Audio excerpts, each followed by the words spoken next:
রাজনীতিতে শেষ কথা বলে কিছু নেই, আসলে শেষ কথা সিনেমাতেও নেই, শেষ কথা কোনো কিছুতেই নেই। তবুও শেষ কথা আমরা আশা করি, আমরা দেখতে চাই রাজনীতিতে কে কার বন্ধু হচ্ছে, কে কার শত্রুতে পরিণত হচ্ছে। মাঠের রাজনীতি মোটামুটি এখন নির্বাচনমুখী, বিভিন্ন ধরনের জোট গঠিত হচ্ছে, বিভিন্ন ধরনের মোর্চাও হচ্ছে। তবে এই রাজনীতির এই মোর্চা বা নির্বাচনী আবহাওয়ায় প্রবেশ করার ক্ষেত্রেও নির্বাচন নিয়ে অনেকের মধ্যেই রয়েছে সংশয়। এইসব নিয়ে কথা বলার জন্য আজ আমাদের সঙ্গে রয়েছেন নেত্র নিউজের প্রধান সম্পাদক জনাব তাসনিম খলিল। জনাব তাসনিম খলিল, আপনি আমাদের সাথে যুক্ত হয়েছেন, সেজন্য আমাদের শুভেচ্ছা, কৃতজ্ঞতা এবং ধন্যবাদ জানবেন। আমাদের সাথে আরও থাকছেন জাতীয় নাগরিক পার্টি এনসিপির যুগ্ম আহ্বায়ক ডাক্তার তাজনুবা জাবিন। ডাক্তার তাজনুবা জাবিন, আপনি আমাদের সাথে যুক্ত হয়েছেন, সেজন্য আমাদের শুভেচ্ছা, কৃতজ্ঞতা এবং ধন্যবাদ জানবেন। আমি তাসনিম, আমি একটু আপনার অনুমতি নিয়ে আমি একটু ডক্টর জাবিনের কাছে একটু প্রথমে যেতে চাই। ডক্টর জাবিন, আমরা একটা জিনিস দেখলাম এই গত কয়েক দিনের মধ্যে, যদি আমি বলি যে প্রধান যেটি খবর বা প্রধান খবরের পাশাপাশি যেটি গুরুত্বপূর্ণ খবর, সেই খবরটি হচ্ছে এরকম: আপনারা এবি পার্টি এবং রাষ্ট্র সংস্কার আন্দোলনের সঙ্গে মিলে একটি নতুন রাজনৈতিক জোট করেছেন, যার নাম গণতান্ত্রিক সংস্কার জোট। আমরা এর জন্য আপনাদের অভিনন্দন জানাই। আমার প্রশ্ন হচ্ছে, এই জোটের নেতৃত্বে কে আছেন? অর্থাৎ এই জোট যদি সরকার গঠন করে তাহলে প্রধানমন্ত্রী কে হবেন? ধন্যবাদ খালেক ভাই আপনাকে, আমার সমালোচক এবং দর্শক যারা দেখছেন সবাইকে শুভেচ্ছা। আমাদের দল গঠনের 9 মাসের মতো চলছে এবং অনেক কিছু পার হয়ে, অনেক ধরনের সমীকরণ, অনেক কৌশল, অনেক আলোচনা সমালোচনা পার হয়ে আমরা দীর্ঘ আলোচনার পর আমরা এই 3টা রাজনৈতিক দল একটা অবস্থানে আসতে পেরেছি, একটা পেজে আসতে পেরেছি। এবং আমরা আশা করছি যে এই রাজনৈতিক জোটে আরো অনেকে যুক্ত হবেন, আমরা সেটা আহ্বানও জানাই। কিন্তু আপনি যে প্রশ্নটা করলেন যে সরাসরি একদম ক্ষমতার গেলে কি হবে, আমাদের এই রাজনৈতিক জোটটা মূলত ভোটের সমীকরণ বা ভোটের রাজনীতির থেকেও বেশি আমাদের একটা রাজনৈতিক বোঝাপড়া ভবিষ্যতের, মানে জুলাই গণ অভ্যুত্থান পরবর্তী যে রাজনীতি, আমাদের দেশ পরিবর্তনের নতুন রাজনৈতিক বন্দোবস্তের যে আমাদের আলোচনা, আমাদের যে পরিকল্পনা, সেই পথে আমরা আসলে আরো কিছু সঙ্গী যুক্ত করলাম। আমাদের মূল ফোকাসটা কিন্তু ওখানে। কেন ওখানে? কারণ গত 1.5 বছরে ভাঙা গড়া, মানে গত 15 মাসে বা গত 8-9 মাসে যে জিনিসটা আমরা সবচেয়ে বেশি রাজনীতির ময়দানে সবচেয়ে বেশি বাধা বা চ্যালেঞ্জিং মনে করি, সেটা হচ্ছে যে যারা পুরনো আছেন, মানে অনেক স্টাবলিশড রাজনৈতিক দল আছেন, তাদের সাথে আমাদের মৌলিক সংস্কারে যে আমাদের পার্থক্যটা এবং তাদের কাছ থেকে যে আমাদের বাধার যে একটা সম্মুখীন। তো আমাদের কাছে মনে হয়েছে যে এটা শুধু সামনের নির্বাচনটা এনসিপির রাজনৈতিক চলার পথে একটা অধ্যায়। তো সব ফোকাসটা যে আমাদের ওইখানে, এবং তখনই আমরা সরকার গঠন করে তাকে প্রধান। সব ফোকাস ওখানে না, মানে কিছু ফোকাস কি আছে এই ইলেকশনটা নিয়ে? কিছু ফোকাস থাকলে তো এই মোর্চাটার নেতৃত্ব কে দিচ্ছেন সেটা নিশ্চয়ই আপনারা ঠিক করেছেন। আচ্ছা, এখানে একদম প্রাইমারি লেভেলে এখন পর্যন্ত ওভাবে কোনো নেতৃত্ব বা কোনো ধরনের পদ পদবি এটা নির্ধারণ হয়নি। আপনারা সংবাদ সম্মেলন থেকে দেখেছেন খালেদ ভাই যে এখানে নাহিদ ইসলামকে মুখপাত্র ঠিক করা হয়েছে, এবং ওই সংবাদ সম্মেলনে যে এবি পার্টির সভাপতি আছেন মঞ্জু ভাই, উনিও এটা বলেছেন যে স্বাভাবিকভাবেই যেহেতু গণ অভ্যুত্থানের পরবর্তী এবং তরুণদের নেতৃত্বে যে দল গঠিত হয়েছে বা পুরো দেশের আসলে মনোযোগ বা আকর্ষণ যেটাই বলেন রাজনীতিতে এই নতুনদের প্রতি, তো স্বাভাবিকভাবেই তারাই সেন্টারে থাকবে, এটা মঞ্জু ভাই বলেছেন। কিন্তু এটা আসলে এখনো এত প্রাইমারি লেভেলে, কারণ আমি প্রাইমারি লেভেলে একটু বলি খালেদ ভাই, প্রাইমারি লেভেলে এজন্য বলছি কারণ পরিবর্তিত পরিস্থিতিতে, মানে গণ অভ্যুত্থানের পরে রাজনীতির যে কৌশল বা যে সমীকরণ, সেখানে এত আলোচনা এবং এত সমালোচনা, এত দিক বিবেচনা করে যে আমরা আসলে একটা পর্যায়ে পৌঁছেছি, এটাকেই আমি আসলে অনেক বড় সাকসেস হিসেবে দেখি। সো এর পরের ধাপে আমরা কর্মসূচিতে যাব, এরপরে আমরা হয়তো নির্বাচনে যখন যাব তখন কিন্তু এই চলতে চলতে এই নেতৃত্বের বিষয়টা উঠে আসে। না ডক্টর জাবিন, আপনি হয়তো ঠিকই বলতেছেন যে আপনারা অনেক আলোচনা সমালোচনা নিজেদের মধ্যে আপনারা আলোচনা সমালোচনা সবচেয়ে বেশি করেছেন আমার ধারণা। তারপরেও আমি এরকম প্রথম মানে আমি রাজনৈতিক মোর্চা করা হয়েছে অথচ নেতৃত্বে কে থাকছেন সেটি এখনো ঠিক করা হয় নাই, ফোকাস ওদিকে না, এইটা আমার প্রথম অভিজ্ঞতা। আমি জানি না মানে এরকম আর কোথাও কখনো দেখেছি কিনা। নিশ্চয়ই এইটাও একটা নতুন বন্দোবস্তেরই একটা অংশ। আমার মনে হয় যে আমরা ভবিষ্যতে আমি আর দেখি নাই মনে হয়, আমি আর দেখি নাই মনে হয়। হ্যাঁ, না দেখে থাকতে পারেন, কিন্তু আমি বলছি না যে এখান থেকে কোনো নেতৃত্ব বা কোনো ধরনের এই জোটটার কোনো ধরনের কাঠামোগত চেঞ্জ হবে না, এটা আমি বলছি না। কিন্তু একদম প্রাইমারি পর্যায়ে যখন এই জোটটা গঠন হয় তার আগে প্রচুর আলোচনা হয়েছে, আমাদেরকে অনেক কিছু চ্যালেঞ্জ মোকাবেলা করে আমরা যে একসাথে হতে পেরেছি, আমি সেটাকেই সফলতা দেখছি।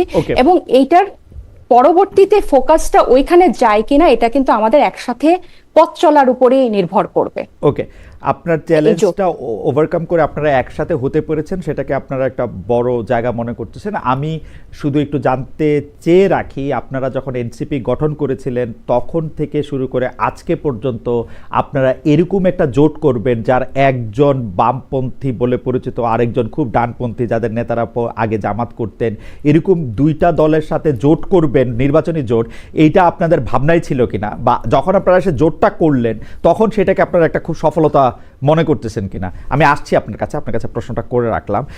জনাব তাসনিম খলিলের কাছে একটু যাই। জনাব তাসনিম খলিল, বিএনপির ভারপ্রাপ্ত চেয়ারম্যান তারেক রহমান যাতে নির্বাচনের তফসিল ঘোষণার আগে দেশে না ফেরেন, আপনি ফেসবুক পোস্টে সম্প্রতি এরকম একটা আহ্বান আমরা দেখলাম। তার নিরাপত্তা নিয়ে এক ধরনের ষড়যন্ত্র তত্ত্বের আভাস আছে আপনার লেখায়। আমাদের প্রশ্ন হচ্ছে তার জন্য হুমকি আসলে কারা? মানে আমি কিন্তু তার জন্য হুমকিটা খুঁজে পাইতেছি না। আপনার কাছে কি মনে হয় তার জন্য হুমকি কারা? নাকি তিনি একটা মানে আমার যেটা মনে হয় যে তিনি একটা ড্রাম বিটিং করতেছেন, এক ধরনের ড্রামাটাইজেশন করতেছেন, এক ধরনের তার কিছু ডার্টি লন্ড্রি আছে সেগুলি পরিষ্কার করতেছেন, এবং তিনি একটা এন্ট্রি নিবেন যে এন্ট্রিটাতে মনে হয় যে যে গড়র প্রতীক্ষায় আমরা ছিলাম সেই গড় চলে আসছেন। কারণ পুরো ব্যাপারটাই মানে যেটা মানে তার না আসাটা পুরোটাই আমার কাছে মানে খুব যৌক্তিক কোনো কারণ খুঁজে পেতেছি না। এখন যেহেতু তাসনিম খলিল ফেসবুকে একটা স্ট্যাটাস দিলেন, আমি আসলে আপনাকে খোঁজ করতেছিলাম গত 2-3 সপ্তাহ ধরে এটা জানার জন্য যে ইজ ইট লাইক মানে এর মধ্যে কি আছে আসলে। মানে আমি ফেসবুক স্ট্যাটাস দিলাম এই জন্য তারেক রহমানে দিল এরকম কিছু না, আপনি ফেসবুক দিলেন যেহেতু, আমি আপনাকে যতদিন ধরে চিনি, যখন থেকে আপনার পরিচয়, মানে আপনি যে খুব অকারণে দিছেন ব্যাপারটা এরকম মনে হয় নাই আমার কাছে, মানে জাস্ট একটা গাট ফিলিং থেকে দিছেন, এটা আমার মনে হয় না। দেখেন, আমি একটা জিনিস বলি, আমি তারেক রহমান কেন দেশে যাচ্ছে না বা তারেক রহমান কবে যাবে বা যাবে কিনা আদৌ, এগুলো তারেক রহমান এবং তার পার্টি ডিসিশন। আমি একজন মানে আউটসাইড অবজারভার হিসাবে আমার অবজারভেশনটা বলছি। হ্যাঁ, তো এইখানে যেটা আপনি তো এই যে একটু আগে আমাদের তাসনুভাকে একটু বাইটিং প্রশ্ন করলেন না যে প্রধানমন্ত্রী ক্যান্ডিডেট কে, হ্যাঁ, তো সে কিন্তু এটাও বলতে পারতো যে আমাদের নয়া বন্দোবস্তে আমরা কোনো প্রধানমন্ত্রী রাখবো। হ্যাঁ, যাই হোক, আমার কাছে মনে হয় যে এই প্রশ্নটা আপনি যেটা বলতেছেন যে আমার পোস্টে আপনি ষড়যন্ত্র তথ্য পেয়েছেন, এরকম কোনো কিছুই ছিল না। আমি কোনো তথ্য দেইনি, আমি আমার ওপিনিয়নটা দিয়েছি। এখানে আমি দুইটা জিনিস, একটা হলো সিকিউরিটি, একটা হলো তারেক রহমানের ব্যক্তিগত নিরাপত্তা, আর সেটার সাথে আমি যুক্ত করেছি হাই পলিটিক্স। এখন হাই পলিটিক্স থেকে, হাই পলিটিক্স হলো যে একটা রাষ্ট্রের সার্ভাইভালের প্রশ্ন। একটা রাষ্ট্র ভবিষ্যতে কি রকম আকার প্রকার নিতে পারে, রাষ্ট্র থাকবে কি থাকবে না, স্টেট ফেলিয়ার হবে কি হবে না, এই ধরনের উচ্চ রাজনীতি, যেটা মানে খুব ভালো বাংলা হয় না হাই পলিটিক্স এর, সেটার সাথে যখন একজন ইন্ডিভিজুয়ালের নিরাপত্তার প্রশ্নটা জড়িত হয়ে যায়, এবং কেন তফসিল হওয়ার আগে তার আসা উচিত হবে না, এটা আমি অলরেডি সেখানে একটা হিন্ট দিয়ে বলেছি। এখন আমি আশা করব যে যারা হাই পলিটিক্স এর ব্যাপারটা বোঝেন তারা অলরেডি মেসেজটা পেয়েছেন। আর আপনি যদি বলেন যে ওয়েটিং ফর গডো, এখানে ওয়েটিং ফর গডের কোনো বিষয় না। এই উপমহাদেশে, ভারতীয় উপমহাদেশে যে যে ভূখণ্ডে আমরা আছি, যে উপমহাদেশে আমরা বসে আছি, সেখানে আমরা নির্বাচনকালীন মানে নেতাদের উপরে আক্রমণ তো আমরা কয়েকটা দেশে দেখছি। প্রেমাদাসাকে সম্ভবত গ্রেনেড ছুড়ে হত্যা করা হয়েছে। তারপরে আপনি ইন্দিরা গান্ধীকে হত্যা করা হয়েছে। বেনজির ভুট্টোকে সে যখন দেশে ফিরলো, এই তারেক রহমান যেভাবে ফিরবেন বলে বলা হচ্ছে, ওই রকম একটা সিচুয়েশনে তারেক বেনজির ভুট্টোর বহরে হামলা হলো এবং পরবর্তীতে তাকে অ্যাসাসিনেট করা হলো। তো নিরাপত্তা ঝুঁকি কি একেবারেই নাই তারেক রহমানের? এটা কি সবকিছুই আমরা ষড়যন্ত্র তত্ত্ব বলে উড়াই দিব? আর তারেক রহমান এখন দেশে আসছে না কেন, এবং মানে না আসায় আসলে তার লাভটা কি হচ্ছে আমি এটা বুঝতেছি। ওকে, কারণ তারেক রহমানের, মানে তারেক রহমান দেশে আসাতেই বরং আমি লাভ দেখি। আমি যেটা দেখতেছি ফ্রম মাই ভ্যান্টেজ পয়েন্ট, আমার মনে হয় যে এখানে হাই পলিটিক্স এবং সিকিউরিটি এখানে অতপ্রতভাবে জড়িত। ওকে, আমি একটু আপনার ফেসবুক স্ট্যাটাসটা একটু পড়ি, তাহলে কেন আমি ষড়যন্ত্রের শব্দটা না থাকেও অবস্থানটা বা বৈশিষ্ট্যটা পাচ্ছে সেটা একটু হয়তো পাঠক বিচার করতে পারবে। জাতীয় রাষ্ট্রের প্রতি দায়িত্ব বাবার দায়িত্ব থেকেও বড়। নির্বাচনের তফসিল ঘোষণার আগে তারেক রহমানের বাংলাদেশ ফেরা উচিত হবে না। Questions of security and high politics must trump emotions. আপনি এটার ব্যাখ্যা দিয়েছেন। আমি 2-3টা জায়গায় আপনাকে একটু ছোট ছোট প্রশ্ন করতে চাই। আপনি প্রেমাদাসার কথা বললেন, ইন্দিরা গান্ধীর কথা বললেন, বেনজির ভুট্টোর কথা বললেন। তিনটা আসলে 3 ধরনের ইতিহাস। রাজীব গান্ধীর কথা বলেছেন না আপনি? 4 ধরনের পরিস্থিতি আসলে আপনি তারেক সাহেবের সাথে কোন পরিস্থিতিটা আসলে মেলাচ্ছেন? কারণ প্রেমাদাসা, ইন্দিরা, বেনজির ভুট্টোটা মিলাইছে, আপনি বেনজির ভুট্টোটা মিলাচ্ছেন। তো বেনজির ভুট্টোটা মেলানোর পরে, বেনজির ভুট্টোটা মিলানোর পরে আপনাকে তো সাথে সাথে তাহলে ওইটাও আপনাকে মিলাইতে হবে। বেনজির ভুট্টোর কে পছন্দ করেন না এরকম সরকার অথবা সামরিক বাহিনীর শীর্ষ নেতৃত্ব সে সময় সেখানে ছিল, আপনি সেরকমটা মনে করতেছেন কিনা? সরকার বা সামরিক বাহিনীর শীর্ষ নেতৃত্ব মানে তারেক রহমানকে মানে সিন থেকে সরায় দেওয়া বা তফসিল পিছায় দেওয়ার মতো অ্যাক্টর তো বাংলাদেশের ভিতরে এবং বাংলাদেশের বাইরে কম না। এটা তো আমরা সবাই জানি। এখন ওই আলোচনায় যদি যাইতে হয় তাহলে তো আমরা পুরো 1 ঘন্টায় ওইটা নিয়েই আলোচনা। আমরা আমরা 1 ঘন্টা না, আমরা হয়তো আরেকটু বেশি সময় এটা আলোচনা করতে চাই, কিন্তু এই আলোচনাটা করার জন্য আমাদের আসলে আরেকটু ইকুইপড হইতে হবে। কিন্তু আপনি বলতেছিলেন যে তারেক সাহেব দেশে না আসলে কি সুবিধা। আমি 2-3টা বলতে পারি আপনাকে আমার হাইপোথিসিস। আমি মনে করি তারেক সাহেব দেশে না আসলে সুবিধা, তার দলের ভিতরে অনেক অন্তর্কোন্দল আছে, সেই দলের অন্তর্কোন্দলটা তিনি দূর থেকে মেটাতে চান। আমি জানি যে দলের মধ্যে থেকে তিনি আসলে এখন পর্যন্ত ভারপ্রাপ্ত চেয়ারম্যান হলেও তিনি আসলে চেয়ারম্যানের দায়িত্ব পান নাই। চেয়ারম্যানের দায়িত্ব না পাওয়া মানে আসলে তারেক রহমান সাহেবের বিএনপিতে কোনো লিখিত ক্ষমতা নাই। আসলে তিনি আসলে বিএনপির কোনো কমিটি চেঞ্জ করতে পারেন না, তিনি তার কোনো দল চেঞ্জ করতে পারেন না। এই ব্যাপারে তিনি নিশ্চিত হতে চান। তিনি আসলে তার কিছু, যেগুলি আমি ডার্টি লন্ড্রি বলতেছিলাম, যে তিনি জানেন যে 15 বা 17 বছরের সময় আওয়ামী লীগের বিভিন্ন জায়গায় তাদের দলের লোকজনরাই বিভিন্নভাবে তথ্য পাচার করেছেন, সেগুলি তিনি চিহ্নিত করতে চান। তার আরও লাভ হচ্ছে যে তিনি এই নিরাপত্তার কথা বলে বলে দেশে না এসে দেশের মানুষের সিম্পেথি ড্র করতে চান। আমার হাইপোথিসিস। জনাব তাসনিম খলিল, আপনি যদি একটু মন্তব্য করতেন। অবশ্যই হাইপোথিসিস তো এইভাবে আপনি যদি মানে এভিডেন্সিয়ারি বার্ডেন না নেন, আপনার হাইপোথিসিস প্রেজেন্ট করলে তো আমি বলতে পারবো না যে আপনার থিসিস ট্রু নাকি ফলস। হ্যাঁ, আমি আমার হাইপোথিসিস বলতে পারি। আমি বলতে পারি যে সম্ভবত তফসিল ঘোষণা হওয়ার আগে উনি আসলেই আসবেন, বা তফসিল ঘোষণা হওয়ার পরে উনি আসবেন। ওকে, আপনি যে বিএনপির একটু বলে নেই, বিএনপির যে আপনি সংগঠনের অবস্থার কথা বললেন, দেখেন আমরা ফেসবুকে অনেক কিছু দেখি, ঢাকার এই যে এলিট সোসাইটিতে অনেক আলাপ আলোচনা হয়, টক শোতে অনেক আলাপ আলোচনা হয়। আমি অক্টোবর মাসে আমি বাংলাদেশে আসছি, তারপর থেকে আমি পুরো বাংলাদেশ ঘুরছি। হ্যাঁ, সো আমি যেটা এখন বলতেছি এটা এমপ্যারিক্যালি আমি নিজের চোখে যেটা বাংলাদেশের, আমি সিলেট ডিভিশনে গেছি, আমি চিটাগং ডিভিশনে গেছি, আমি খুলনাতে গেছি, আমি বরিশালে গেছি, এবং প্রতিটা জায়গায় except a few places BNP খুবই সংগঠিত অবস্থায় আছে এবং তারেক রহমানের প্রতি বিএনপির লয়্যালটির কোনো ঘাটতি নেই। এবং বিএনপিতে এন্টি তারেক ফিগার যারা পরিচিত, এরাও কিন্তু প্রকাশ্যে তারেক রহমানের বিরোধিতা করতেছে। তো তারেক রহমান তার পার্টি সামলাতে পারবে না, বিদেশ থেকে তাকে সামলাতে হবে, দেশে গেলে বিপদে পড়ে যাবে, এটা আমার মনে হয় হাইপোথিসিস হিসাবে একটু weak। ওকে, আমি এগ্রি করলাম। তফসিল ঘোষণা পরে কি নিরাপত্তা ঝুঁকি যেটা ছিল সেটা মানে কেন কমবে? মানে তাকে কি স্পেশাল কোনো ব্যবস্থা দেওয়া হবে বা কিছু করা হবে রাষ্ট্রের পক্ষ থেকে? আপনি এরকম মনে করতেছেন? এখানে আমরা এমন কোন ট্রিগার ইভেন্ট চাই না। হুম। আমি খুব মানে ওয়াইড একটা অ্যাঙ্গেল থেকে বলতেছি, কোনো ইন্ডিভিজুয়ালকে নিয়ে বলতেছি না। আমরা যারা বাংলাদেশের ভালো চাই, আমরা যারা বাংলাদেশের ওয়েল উইশার, হুম। আমরা এমন কোন ট্রিগার ইভেন্ট চাই না যেটাকে কেন্দ্র করে নির্বাচনকে পিছিয়ে দেওয়া হতে পারে হুম। অথবা নির্বাচন হবে না এরকম কোন সিচুয়েশন ক্রিয়েট হতে পারে। এটা অনেক ধরনের ফোর্স মাজুরে যেটা বলে, অ্যাক্ট অফ গড। কালকে যদি এখন ধরেন একটা ভয়াবহ ভূমিকম্প হয়ে গেল, হ্যাঁ, কয়েকদিন আগে যে আমার এই বাসাতেই সকালবেলা হুম। হুম। ঘুম থেকে ওঠার পরে দেখলাম ভূমিকম্প হচ্ছে। হুম। তো এখন ভয়াবহ একটা ভূমিকম্প হয়ে গেল, তখন আপনার ইলেকশনটা পিছিয়ে দিতে হবে, রাইট? হুম। অথবা ধরেন কোনো একটা রাজনৈতিক নেতা সমাবেশের এক কোনায় হুম। একটা হামলা হলো, হুম। সেটাকেও কেন্দ্র করে এমন কোনো অরাজক পরিস্থিতি সৃষ্টি হতে পারে যেটার কারণে ইলেকশন পিছিয়ে দিতে হবে।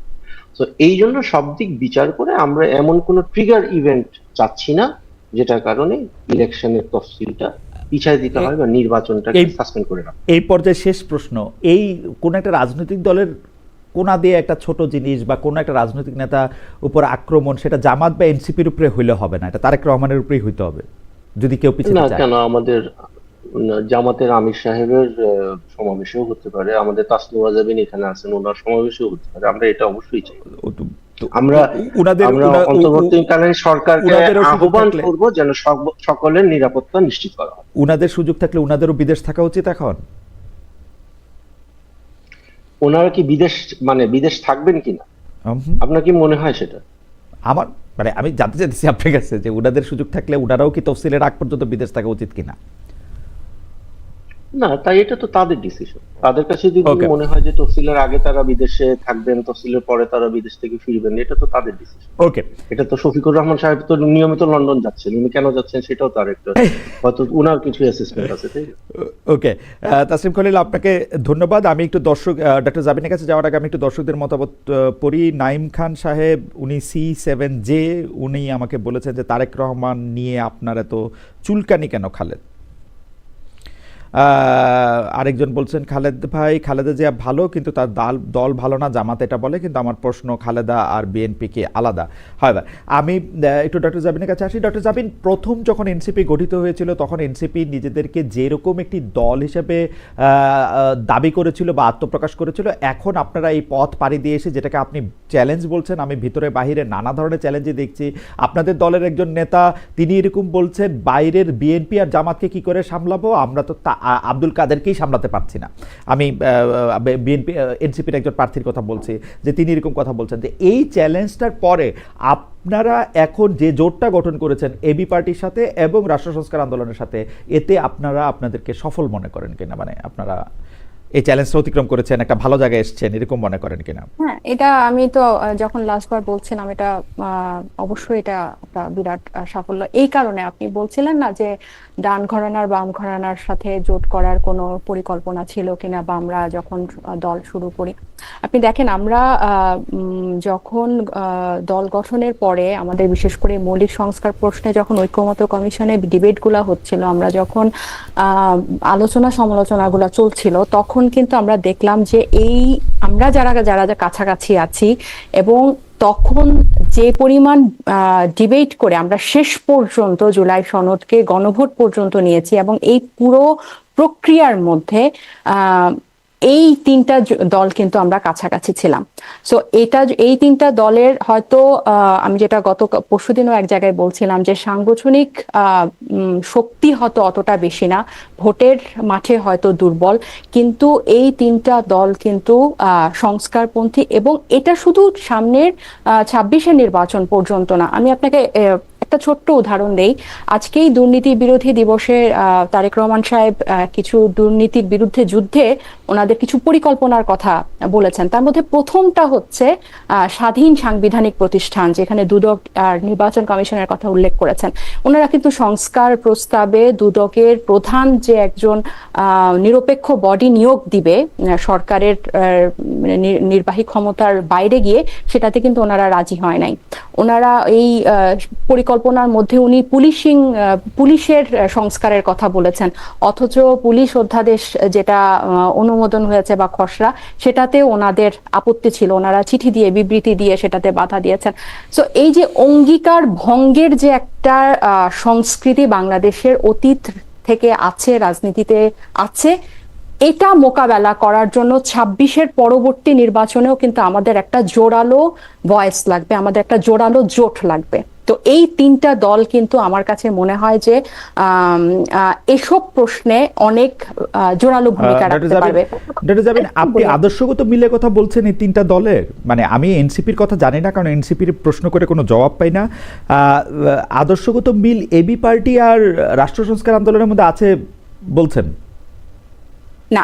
আমি বলছি যে জুলাই গণ অভ্যুত্থানের যে আকাঙ্ক্ষা যেটা ছিল, যে আমাদের পুরনো যে নিয়ম কানুনগুলা ছিল রাষ্ট্র কাঠামোর, সেগুলোর পরিবর্তনের জন্য আমরা তো একদম শুরু থেকে সংবিধানের পরিবর্তন হয়ে গণপরিষদের মাধ্যমে চেয়েছিলাম, সেটা হয় নাই। সেখান থেকে জুলাই সনদের উপর অনেক আলোচনা হয়ে সর্বশেষ গণভোটে গেল। এই পদগুলা কিন্তু আমরা আলাদা আলাদা তিনটা দল একসাথে পার করেছে। আমি একটা কথা বলি খালেদ ভাই, যে আপনি আদর্শের কথা বলছেন, আপনি দেখেন গত কয়েক মাসে আপনার মনে পড়ে জুলাইয়ের হত্যাকাণ্ডের বা বাংলাদেশের গত ৫৪ বছরে বাংলাদেশের উন্নতি বা এই জুলাই গণ অভ্যুত্থান কেন হলো, এটা আমাদের কোনো আমাদের ব্রেইনে আছে, আমাদের স্মৃতিতে আছে। এটা পুরাটা ওয়াশ আউট হয়ে গেছে নির্বাচন দিয়ে, পুরাটাই, মানে একেবারেই। এবং আমি একটু কথা বলি, কার কথা বলছেন? এনসিপির ওয়াশ আউট হয়ে গেছে সেটা দেখতে পাচ্ছি, আমাদের আছে। আমি না না না, এটা ভুল বললেন। কিভাবে আছে আপনি দেখেন, আমার মাথায় তো আর আপনি নাই, আমার মাথায় তো আপনি নাই, এনসিপির মাথায় আপনি আছেন, আমার মাথায় তো আপনি নাই। আপনি তো জানেন না যে এটা ওয়াশ আউট হয়ে গেছে কিনা। আমি ভুল কেমনে বলবো? আপনি কি এটা কোনো আলোচনা দেখেন? আপনি দেখেন লক্ষ্মীপুরে, আমি পরশুদিনের নিউজ বলি, আমি লক্ষ্মীপুরে একটা জেলা যুবলীগের সভাপতির ছাদ থেকে ২৫-৩০ জন অস্ত্রধারী সাধারণ ছাত্রদের উপর গুলি করেছিল। পরশুদিনের নিউজ বলছি আমি, পরশুদিন বা তার আগের দিনে লক্ষ্মীপুরে একটা অস্ত্র উদ্ধার হয় নাই। তারা রেস নিয়ে নিয়ে লক্ষ্মীপুরে এখনো নিহত, ওখানে ৪ জন ছাত্র নিহত হয়েছে, বেশ কয়েকজন আহত হয়েছে। এসব খবর কি আপনি যে এই যে প্রত্যেকটা থানা থেকে যে এতগুলা অস্ত্র আপনার লুট হলো, এগুলার কি কোনো কিছু রিভাইভ হয়েছে? আমি যেটা বলছিলাম, এই যে আজকে রোকেয়া দিবস আসলেই বাল্যবিবাহ নিয়ে খুব রব উঠে, বাল্যবিবাহ রোধ করতে হবে। আমার দর্শকরা নিশ্চয়ই হাসাহাসি করবে, নির্বাচনের টকশোতে আমি বাল্যবিবাহের কথা বলছি। বাংলাদেশে প্রতি ২টা মেয়ের মধ্যে একটা মেয়ের হচ্ছে বাল্যবিবাহ হয়, ২টা মেয়ের মধ্যে। সো আপনি যদি এই আদর্শিক ক্যাচালে বা সাংস্কৃতিক ক্যাচালে, বাইনারি রাজনীতির মধ্যে এই নীতি নির্ধারক পর্যায়ে যারা যান, তাদেরকে যদি আপনি ছাড় দিতে থাকেন, তাহলে ওই নির্বাচন আসবে, গণ অভ্যুত্থান আসবে, মানুষ মরবে, একদল গিয়ে আরেক দল আসবে।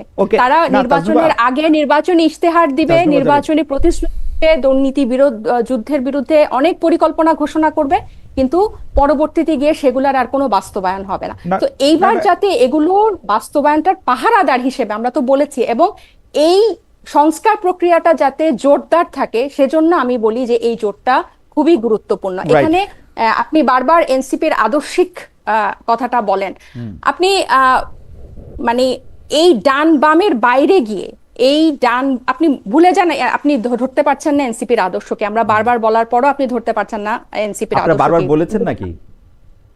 Good enough. কিন্তু হ্যাঁ, আমরা তো বারবার পরিষ্কার করি আমরা কোন, আপনি দেখেন আজকের প্রশ্নটাকে করেন, এই আপনাদের এই কথা নিশ্চয়ই আমরা শুনবো, অনেকবার শুনেছি। আপনি প্রশ্নটা করেন যে মানে ধরেন ডান বামের বাইরে গিয়ে, আমরা ডান বাম ধরেন রাষ্ট্র সংস্কার আন্দোলনকে যদি আমরা বামপন্থী ধরি, এবি পার্টিকে যদি আমরা বামপন্থী ধরি, তাহলে এনসিপি আসলে কোথায় দাঁড়ায় আছে? এনসিপির আলাদা অস্তিত্বটা কি? আমি যখন থেকে প্রোগ্রামের শুরু থেকে এই তিনটা জোটের উদ্দেশ্য বলার পরও আপনি এখনো ওইখানেই আছেন যে আদর্শিক কেন এখানে কোনো মিল আছে কিনা। আমি যখনই বলছি যে এই পরবর্তী জুলাই পরবর্তী যে নতুন রাজনীতির কথা আমরা বলছি, নতুন বাংলাদেশ পরিবর্তনের যে কথা বলছি, মৌলিক সংস্কার কাঠামোর যে পরিবর্তনের কথা বলছি, সেগুলোর আলোচনাটা জারি রাখার জন্য, সেগুলোর আওয়াজটা জারি রাখার জন্য, সেটাকে রাজপথে আরো জোরালো করার জন্য আমরা একসাথে হচ্ছি। তারপরও আপনি ঘুরে ফিরে আদর্শিকে গেলে কি আমার ভুল হয়েছে, আমার ভুল হয়েছে, আমার ভুল হয়েছে, আমাকে ক্ষমা করবেন। প্রসঙ্গটা কেন আনলাম? আপনি বাল্যবিবাহের প্রসঙ্গ আনছেন, ভালো করছেন। আপনি মৌলিক সংস্কার কাঠামোতে আমি আসি। আপনারা মৌলিক সংস্কার কাঠামোতেও কি এক জায়গায় দাঁড়ায় আছেন তিনটা দল? আমার জানার জন্য জানতেছি মৌলিক সংস্কার কাঠামো। আমরা কি জুলাই সনদের এই যেই সুপারিশগুলাতে আমরা একমত হয়েছি বা যেগুলা এই গণভোটে নেওয়া পর্যন্ত, এটাতে কি আমরা পুরা প্রক্রিয়াটাতে কি আমরা কাছাকাছি ছিলাম না? আমরা কি সাংবিধানিক প্রতিষ্ঠানগুলো নিরপেক্ষ নিয়োগ চাই নাই? আমরা তত্ত্বাবধায়ক সরকার ব্যবস্থাটার একটা নিরপেক্ষ নিয়োগ চাই নাই? এবং আপনাদের সবচেয়ে কাছাকাছি ছিল জামায়াতে ইসলামী, এই যেগুলি বললেন সেগুলির মধ্যে। তো তাদের সাথে তো আপনারা জোট করতে পারেন নাই। জোট ওনাদের সঙ্গে যখন করছেন তখন নিশ্চয়ই এটার একটা কারণ আছে, তাই না? আমি সেই কারণটা ধরতে চাইতেছিলাম। আমরা তো বিএনপির সাথেও জোট করি না, এখানে জামাত বিএনপির সাথেও করেন নাই। বিএনপি আপনাদের থেকে একটু দূরে ছিল, কিন্তু জামায়াত আপনাদের খুব কাছাকাছি ছিল। গণ অভ্যুত্থানের আগে ছিল দুইটা দল, বিএনপি আওয়ামী লীগ, এবং গণ অভ্যুত্থানের পরে হয়ে গেছে এখন বিএনপি জামাত। তিনোটা দলই হচ্ছে পুরনো এস্টাবলিশমেন্টের এবং পুরনো চিন্তাধারার। এই জামাত ইসলামকে একজন নারী প্রার্থীও কেউ মনোনয়ন দিয়েছে? দেয়নি কিন্তু। তাহলে আমরা বারবার বলছি যে নতুন পথে যাদেরকে আমরা, সেটা একজন হলেও, এক দলের একজন হলেও একজন, আমরা আমাদের আওয়াজটা ভারী করতে চাই। ওকে, এনসিপি নতুন পথের যাত্রী, এনসিপি নতুন পথের রাজনীতি করতেছে, তাই তো? অবশ্যই, এটাই তো আমরা বলে আসছি। কারণ আপনি দেখেন এই যে এবি পার্টি এবং রাষ্ট্র সংস্কার আন্দোলনও,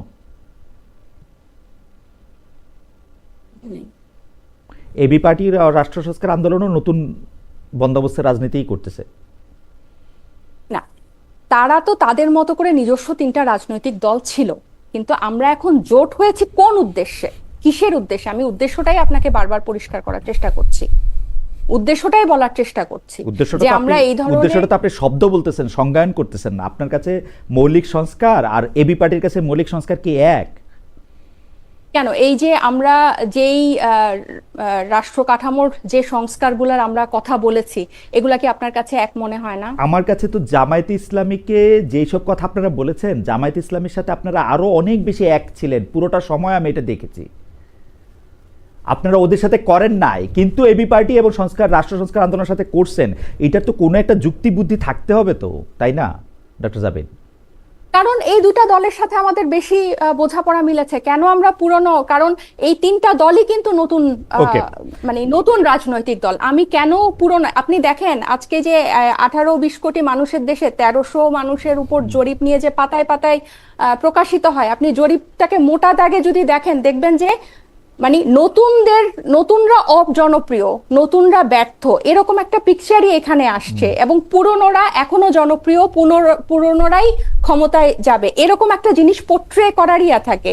আপনার আপনার সংস্কারে শুধু মিল থাকলেই তো হবে না, সুপারিশে শুধু মিল থাকলেই যে আমরা তাদের সাথে জোট করে যাব তা না। আমি আপনাকে শুরুতেই বলছিলাম যে অনেক আলোচনার পরও কিন্তু, কারণ এই নির্বাচনটা কেন্দ্র করেই তো খালি জোটটা হয় নাই। ভবিষ্যতের রাজনীতি, এটার পরেও আমি বলছি। ঠিক আছে, আমি মনে হয় আপনাকে মানে বুঝতে পেরেছি। আমি পরের আলোচনার মধ্যে যাই। এই প্রশ্নটা আসলে কমন, কিন্তু আমি প্রথমে একটু তাসনিম খলিলকে শুনতে চাই, পরে ডক্টর জাবিনকে আমরা শুনবো। যে তফসিল ঘোষণার কথা বলা আছে যে আগামীকাল বুধবার বা তার পরের দিন বৃহস্পতিবার জাতীয় নির্বাচনে তফসিল ঘোষণা করে। এখন পর্যন্ত আমাদের কাছে যা তথ্য, এটা আরও পিছাতে পারে, কিন্তু এই তফসিল পেছানো বা না পেছানো যাই হোক না কেন, ফেব্রুয়ারিতে জাতীয় নির্বাচন নিয়ে আর কোনো অনিশ্চয়তা কি আছে? ডক্টর জাবিনের কাছে যাওয়ার আগে জনাব খলিল কি মনে করেন, মানে আপনি কি আর কোনো অনিশ্চয়তা দেখেন ফেব্রুয়ারিতে ইলেকশন নিয়ে? না, আমি দেখি না। এখানে অনেক চেষ্টা চরিত্র হইছে মনে হয় হ্যাঁ। ইলেকশন পিছানোর। হুম।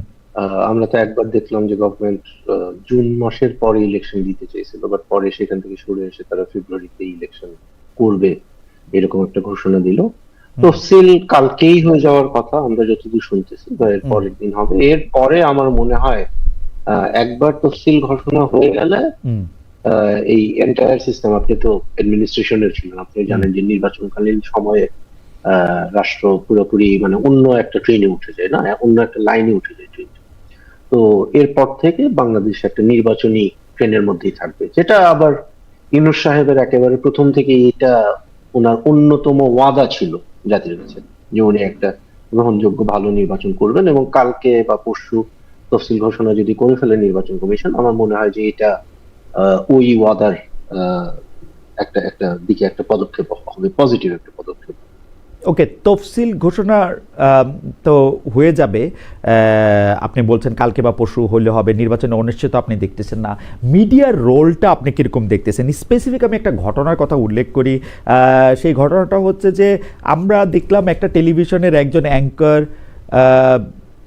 এবং তার সাথে তার একজন গেস্টের যে কথামালা, কথাবার্তা, মানে এই পুরোটা নিয়ে মিডিয়ার মধ্যে কিন্তু এক ধরনের আলোচনা এরকম আছে যে এটা কীরকম হইতেছে, মানে এটা কোনটা হওয়া উচিত? আপনি কি মনে করেন তাসনিম খলিল, এটা কোনটা হওয়া উচিত? মানে কাউকে কারো পছন্দ হবে না কোন অ্যাঙ্কর কোন শো আমি তো আমি বুঝি নাই। ও আমি আমি আমি আমি আপনাকে বলি, যমুনা টেলিভিশনে একটা শো হয়েছে, সেই যমুনা টেলিভিশনের শো এর যে একজন অ্যাঙ্কার আছেন, সেই অ্যাঙ্কার একটা প্রতিবাদ জানিয়েছেন একটা কথায়, একজন রাজনীতিবিদের কথায়, এবং সেই রাজনীতিবিদদের কথায় প্রতিবাদ জানানোর পর কেউ তাকে অনেক শাবাশি দিচ্ছেন, কেউ তাকে খুবই বাজে ভাষায় নিন্দামন্দ করতেছেন। কিন্তু প্রশ্নটা উঠতেছে যে আসলে মিডিয়ার রোলটা কি হওয়া উচিত পোস্ট 24 বা পোস্ট জুলাই আন্দোলন? আচ্ছা, আমি আগেও বলছি যে আমি তো অনেক ট্রাভেলের মধ্যে ছিলাম, আমি আসলে এক্স্যাক্টলি কোন এপিসোডটা আপনি বলতেছেন বা কোন যমুনার কোন শো এটা আমি জানি না। ওকে। বাট আমি খুব ব্লাইন্ডলি আমি একটা গেস করতেছি, ওই গেস কি জামাতের কেউ ছিল? জামাতের রাইট। রাইট। আচ্ছা, জামাতের যদি হয় তাইলে ভাই এটা মানে এটা ধরেই নিতে পারেন যে গেস যদি আপনি যদি জামাতের কাউরে এখানে ডেকে নিয়ে আসেন এবং তার সাথে একটু যদি আপনার একটা ডিসএগ্রিমেন্ট হয়, মানে আমার সাথেও আপনার ডিসএগ্রিমেন্ট হয়েছে একটু আগে, তাসনুভার সাথে একটু আগে ডিসএগ্রিমেন্ট হয়েছে, আপনারে কিন্তু আইসা গালাগালি কুৎসিত কথাবার্তা বলা আমি আশা করি একটু কম হবে। কিন্তু জামাতের কেউ কারোর সাথে যদি মানে if you cross your path in whatever way, তাইলে এই এবিউজের থেকে কারো কোনো নিস্তার নেই। এটা আমরা সবাই ফেস করি, আমিও ফেস করি, তাজনুবা এখানে আছে তারেও জিজ্ঞেস করেন, সেও ডেফিনেটলি ফেস করে, আপনিও ফেস করেন। ঠিক আছে, তো এই যে কি জানি আলবটর বাহিনী, এগুলা নিয়ে আসলে আমি এখানে কথা বলতে চাচ্ছি না। দে আর এক্সট্রিমলি এবিউজিভ, অত্যন্ত কদর্য এবং কুৎসিত লোকজন। হ্যাঁ, এবং ওরা বরং ভালো কথা বললে আমি একটু চমকায় যাই যে আজকে মানে সমস্যাটা কি, ওদের আজকে কি শরীর একটু খারাপ? সেন্সিবল কথা ঠিক বলছে। আছে, আর আজকে মানে জামাতি লোকজন যখন মানে সেন্সিবল কথাবার্তা বলে, হ্যাঁ, এই যে ধরেন আপনি কোন কোন একটা টকশোর কথা বলেন, আমি গেসিং টকশোতে তো বাদানুবাদ হয়, কিন্তু এরপরে এই যে লাইন ধরে গিয়ে তারপরে দেখবেন ওই যে নিউ ইয়র্কে একটা আপনার আপনার প্রতিবেশী মনে হয় একটা আছে ছাগল, হ্যাঁ, ওইটা, আর প্যারিসে আরেকটা থাকে, এরা মিলে তো মব নামায় দেয় পুরো। মানে তো এদের এদের কথাতে আমি অতটা যাইতে চাই না এবং ওদেরকে আমি অত গুরুত্ব দিই।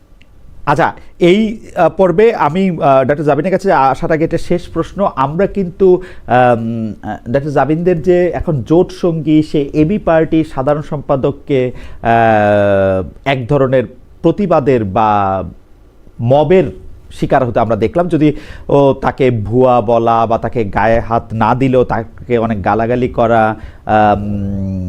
এগুলি মানে এইটাকে আপনি আসলে কিভাবে দেখবেন? মানে এটা যদি ট্রেন্ড হিসেবে চালু হয়ে যায়, এটা তো আমাদের জন্য খুব ভালো না। আমার একজন বন্ধু মনে করে দিচ্ছেন, তাসনিম আপনি যখন জামাতের কথা বলতেছিলেন তখন আমি একটু হাসতেছিলাম, আমার একজন বন্ধু মনে করে দিচ্ছেন, খালেদ প্লিজ ডোন্ট লাফ, কারণ সর্বশেষ আমি যে অসাধারণ আক্রমণ এনসিপির মাধ্যমে হয়েছিলাম সেটি হেসেই, এবং জামাতের জন্য হাসলে তার চেয়ে দ্বিগুণ আক্রান্ত আমার হওয়ার কথা হিসাবে, জানি না, যাই হোক হাসি নাই ভাই। তারপরে এখন খলিল একটু বলেন যে এইটার মধ্যে আমরা আসলে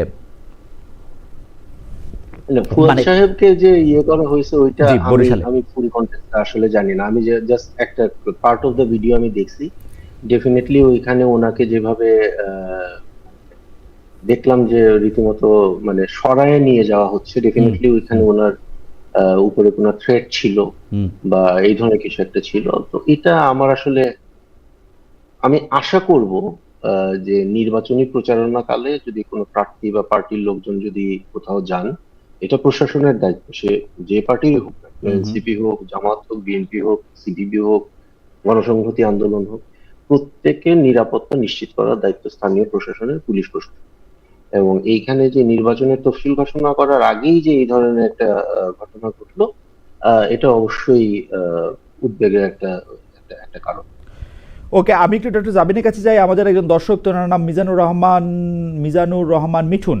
তিনি বলছেন, আমি মিজানুর রহমান মিঠুন কুষ্টিয়া থেকে দেখছি। খালেদ ভাই, আপনি কাকে বেশি ভয় পান, বিএনপি, আওয়ামী লীগ, এনসিপি না জামাত? না, আমি কাউকে আসলে ভয় পাই না। আপনি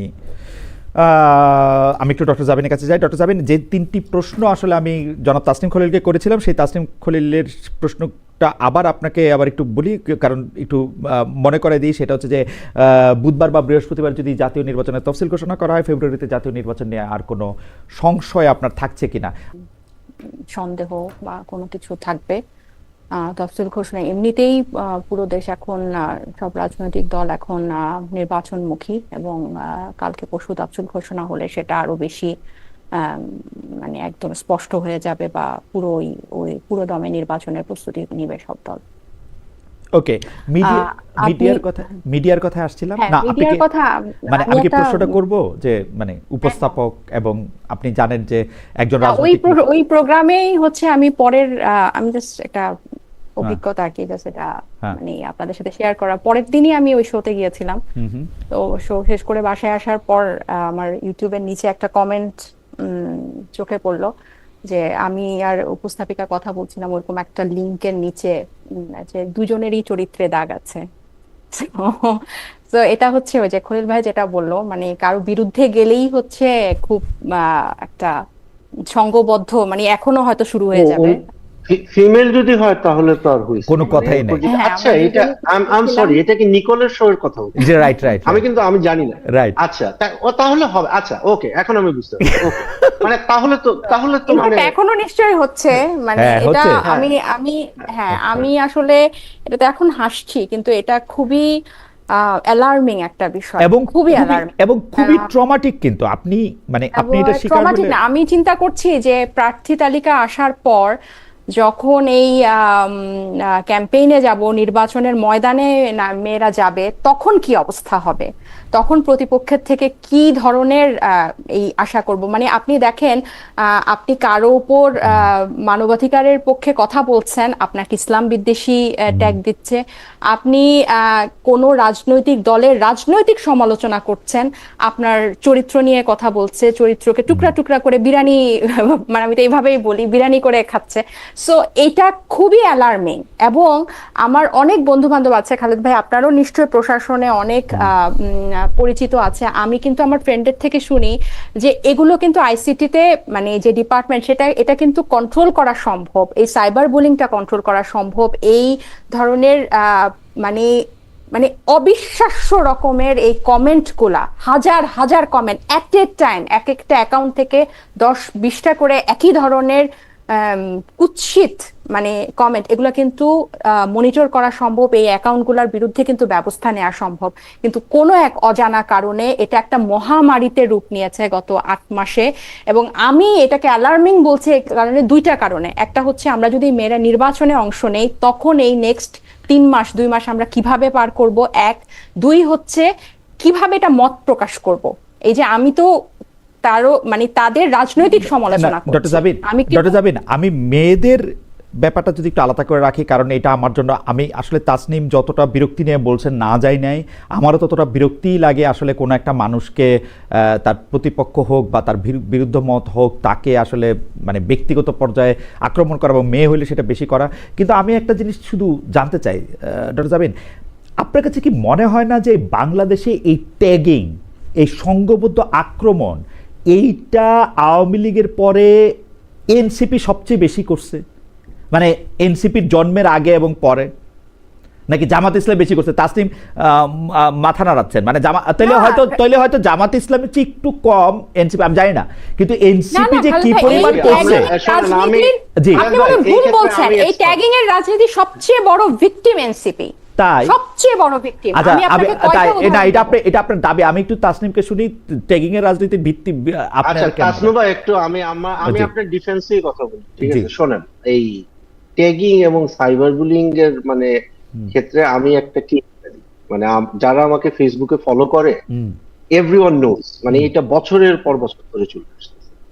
এবং বাংলাদেশে এই কদর্য কুৎসিত বুলিং, এটার মানে সবচেয়ে সিদ্ধহস্ত গ্রুপটা ছিল আওয়ামী লীগের।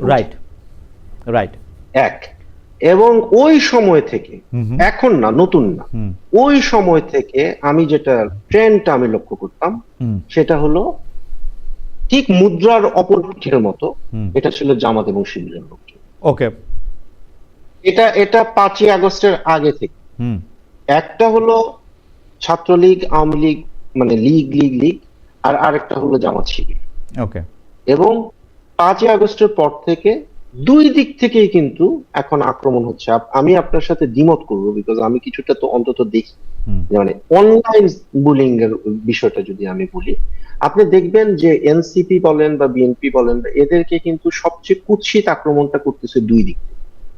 একটা হলো লীগ, তো ডেফিনেটলি তাদের এনসিপি বা গণ অভ্যুত্থানের নেতৃত্বদানকারী পক্ষের ব্যাপারে একটা আছে সেটা, আর আরেক দিকে হলো নারী, যারা তারা সবচেয়ে বেশি আক্রমণের সম্মুখীন হচ্ছেন, এই যে আলবটর বাহিনী যেটাকে বলা হয় এখন।